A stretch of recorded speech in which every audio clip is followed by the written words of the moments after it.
হ্যাঁ, আমি বদলে গেছি। আমি বদলে গেছি আমার দায়িত্বের জন্য, আমি বদলে গেছি আমার পরিবারের জন্য, তোমাদের সবাইকে ভালো রাখার জন্য।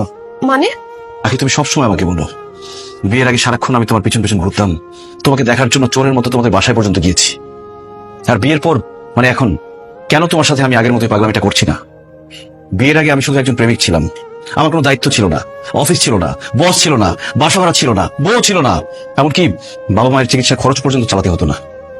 আমার পৃথিবীতে ছিল শুধু তুমি আর তুমি, তাই শুধু তোমাকে দেখতে চাইতাম, তোমার পিছন পিছন ঘুরতাম, তোমার জন্য পাগল হয়ে যেতাম। বিয়ের আগে তুমি শুধু আমার প্রেমিকা ছিলে, তোমার জন্য আমার এক্সট্রা কোনো খরচ করতে হতো না। কিন্তু বিয়ের পর তো তুমি আমার বউ, তোমার ভরণ পোষণ, তোমার দায়িত্ব, তোমার থাকা খাওয়া সবকিছু দায়িত্ব আমাকে দিতে হচ্ছে।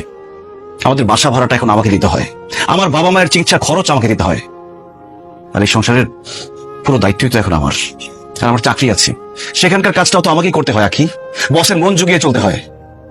তুমি সবসময় আমাকে বলো না আমি তোমার পাশে শুয়ে থাকি, কিন্তু তারপরে তোমার সাথে হাসি মুখে কেন কথা বলি না? কারণ আমি তখন চিন্তা করি, আমি ভাবি যে আমার বউটার মুখে সবসময় হাসি কিভাবে ধরে রাখতে পারবো। ওই দিন তুমি সাজগোজ করে নতুন শাড়ি পরে আমার সামনে এসেছিলে, আর আমি তোমার প্রশংসা করিনি বলে তুমি আমার উপর রাগ করেছো। কিভাবে আমি তোমার প্রশংসা করবো? আমি তো তখন ভাবছিলাম যে আমি কিভাবে আমার বউকে আরেকটা নতুন শাড়ি কিনে দিতে পারবো, কিভাবে আমার বউটা সবসময় সাজগোজ করে থাকতে পারবে, সেটা নিয়ে ভাবছিলাম। আমি প্রশংসা করতে পারিনি এই জন্য। আমি 9টা থেকে 5টা পর্যন্ত অফিস করি, মাঝে মধ্যে এক্সট্রা কাজও করি। অফিসে বসের সাথে কথা বলে, কলিগদের সাথে কথা বলার পর আর কথা বলার মতো কোনো শক্তি থাকে না আমার, তাই এসে আমি শুয়ে পড়তে চাই। আখি, দিন শেষে আমিও মানুষ, আমি রোবট না। আমিও ক্লান্ত হই, আমার ঘুম আসছে, আমার ঘুম আসতে ইচ্ছে করে। তুমি সবসময় বলো না কেন আমি কাজকে সবসময় প্রাধান্য দিই, বসকে সবসময় প্রাধান্য দিই?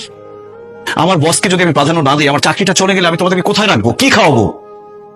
আখি, প্রেমিকের সাথে কখনো স্বামীর তুলনা করো না। একজন প্রেমিকের কোনো দায়িত্ব নেই, সে অনেক কিছু করতে পারে, কিন্তু একজন স্বামীর মাথায় তার স্ত্রী, তার সংসার, তার বাবা মা সবকিছুর দায়িত্ব থাকে।